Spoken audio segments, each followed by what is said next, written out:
Çima insan şeytan rejim dike. Ma bes ji rejima şeytan çiye?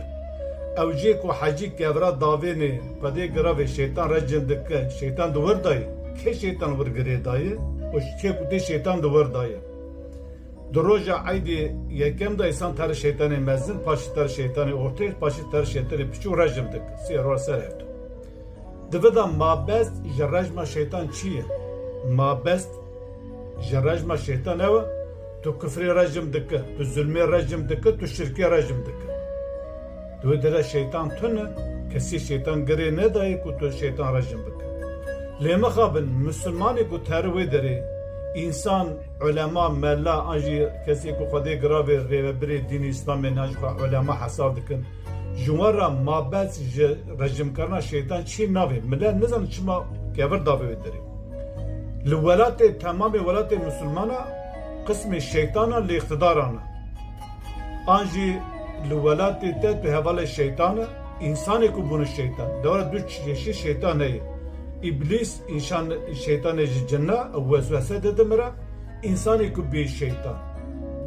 Başê em rêş û şixwetira divêje divê inne şeytane lekum adûwun fettexîzûhu adûwa. Divê şeytan dijminê wê ve xwara dost, xwara dijmin bigire. Yani şeytan dijminê wê. Çima şeytan dijminê me ye? Lewra şeytan insana jiya Xwedê dûr dixîne.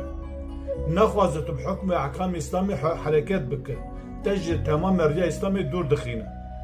Başir welatê her wisa bêvê araq, şerab, mey araq û vexweşkî, bê zinekarî, em bêvê rîba, em bê faiz û em bê pisî û gemarî û dizî vana hemû fevlek alê şeytanı.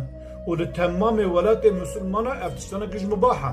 Kerxane heye, fabrikayê îşkî heye, xumar heye, bi destê dewleta xumar tê lîstinê. Li welatê xwe destê xwe şeytana li hev dixin, alîgarê şeytanın ray didin partiyên rêxistin û evê ku deriya şeytan da tere. û her wisa em bivêjin li alî din ji tere li minek kevir davê rejima şeytan, Xwedê giravê şeytan rejim dike. Xwedê tala divê وَلَا تَتَّبِعُوا خُطُوَاتِ الشَّيْطَانِ اِنَّهُ لَكُمْ عَدُوٌ مُبِينٌ. Divê nede pê rêç û şopa şeytan, ew ji were dijminekî vekirî. Em bê karê şeytanî çi ye? Ew ku hukmê Xwedê pêk nene, ew ku ev kerxanê veke, ew ku kerxanê bixeftin, ew ku araqê bifroş, ew ku araqê vergî bigire, ew ku hemû dizî û pîsû û gemariyê bike, temamê hukmê İslamê nava xwe rake, bi hukmê beşerî hukm bike, ew peyre veriya şeytan deriya şeytan da tere û tu ji destekê dide wan tu li welatê